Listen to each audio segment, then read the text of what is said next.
everyone, welcome back. This is another episode of Monster Hunter Freedom, and today we are Ioprey hunting. The thing you gotta know about the Ioprey is that they are the strongest variation of the three preys. So you have the Velociprey, you have the Genprey, and you have the Ioprey. They have the ability to poison you, so make sure you bring along some sort of item that can recover poison, such as Antidote Herbs, Bitterbugs, or better recommended, regular antidotes, and or Cactus Flowers. I strongly recommend bringing Cactus Flowers because they are the best items, so make sure you have those if you do plan on really taking this seriously. Another thing that you're going to need is you're going to need some extra Whetstones, so make sure you have a few of those before you go on this. And also you're going to need paintballs because there is a blue Yian Kut Ku wandering about, as you're going to see here in Area 1. Now, one of the things you gotta know about this particular quest is that you don't want to go running in, swinging around your sword like a giant rubbery dildo. You have to kind of plan this out a little bit. Reasons why is that, one, you have a lot of forest growth because this is the jungle zone. Two, you have a large amount of Ioprey ready to eat you. And of course you have the blue Yian Kut Ku. So what you want to do for this is that you want to try a hit and run strategy. Go into areas where the blue Yian Kut Ku is not at and just wipe out all the Ioprey that you can find before moving on to another area. You can generally find Ioprey in areas 1 and 2. You should not be able to run out if you just go back and forth between those areas, killing as you go. As for the Yian Kut Ku, he will generally stay around the areas of 1, 2, and 3, but he is known to go into Area 7 on occasions, which is the case in this particular video. Now, another thing that you gotta make sure is that, again, these guys really like to attack in groups. So always watch your 6 or bad things are gonna happen. Like right here. Yeah, that's not very fun. Also, one of the things that I learned, and I'm going to pass this advice along to you, is try to avoid staying near walls when fighting these guys, because they have a tendency of knocking you into the walls and then they can get off a couple of combo shots. And now, in some cases, like here, you might be able to get away with killing a few more Ioprey if the blue Yian Kut Ku comes along. Because even though it says he sees me, I don't see him coming after me, so I'm just going to take the time here, get a few more shots in, and then just, leave as fast as I can. And another interesting technique here is that you don't really want to guard with a greatsword that often when fighting Ioprey. The reason being is that you have just so many of them coming at you at all sides. What's best to do is to run up to them, do a draw slash, then either follow it up with a side swing or just roll. Rolling is probably your best friend in this map because you have the ability to roll out of danger and still be able to follow up with another attack.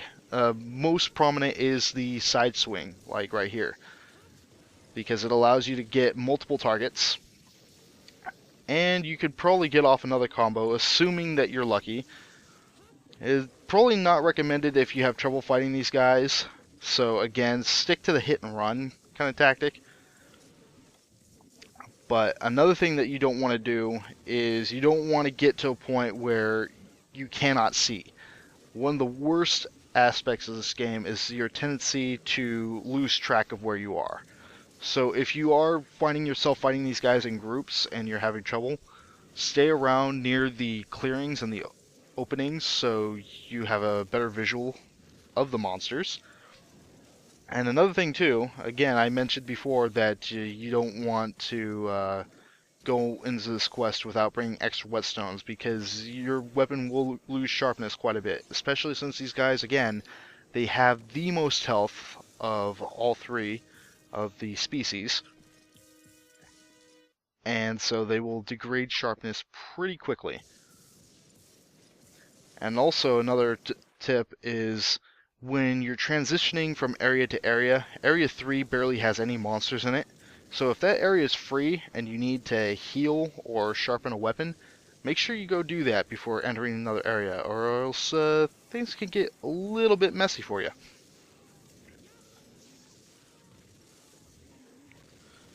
And just right over here, I'm having a little bit of trouble with a couple of these Ioprey, because again, they have me kind of pinned up against the wall here, and rolling again is probably the best way to get out of trouble with these guys. It could be said with any of the other species of the preys too.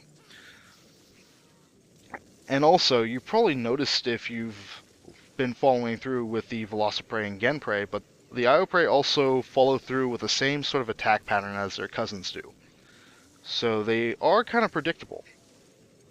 Like, one of the things that they will do is they will often bite forward and then they will quickly jump back.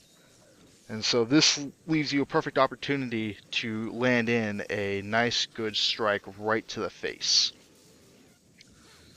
Maybe two. And also be aware that these guys will quickly respawn too.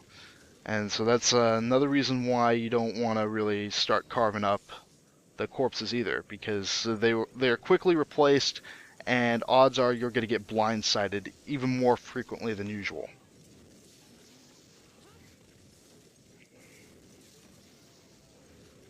And so this quest is, if you're following along here, is actually pretty quick. It usually takes maybe about 10 minutes for me, I think, in this one.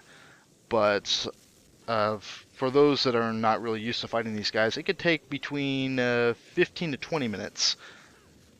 But with that said, you can also fight and kill the blue Yian Kut Ku, because you have 50 minutes to do this. But again, it's not really recommended because you have a bunch of other obstacles getting in your way, and of course there's the poor visibility too.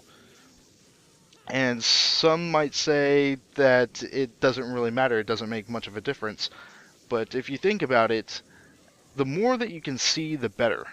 Even though it's just a bit of the foliage just in your way and everything, a little bit does matter. So if your view is obstructed, make sure you get into a clearing where you can see clearly before even attacking anything.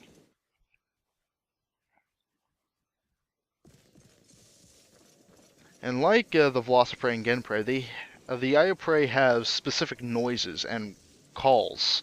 So if you listen in on that, you can home in on some of the monsters and easily pick one out and just kill it before the others have time to react.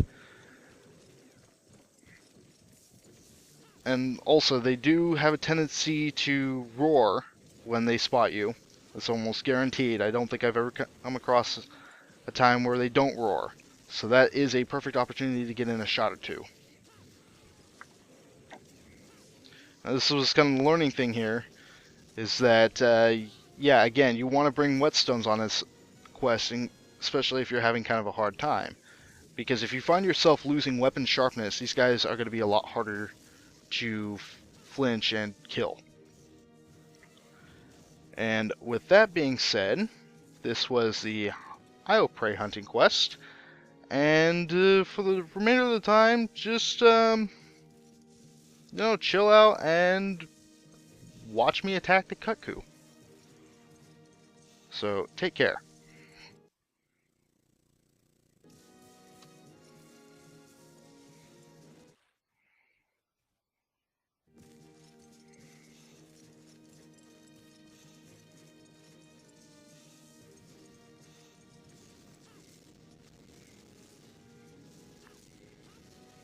Or should I say attempt to.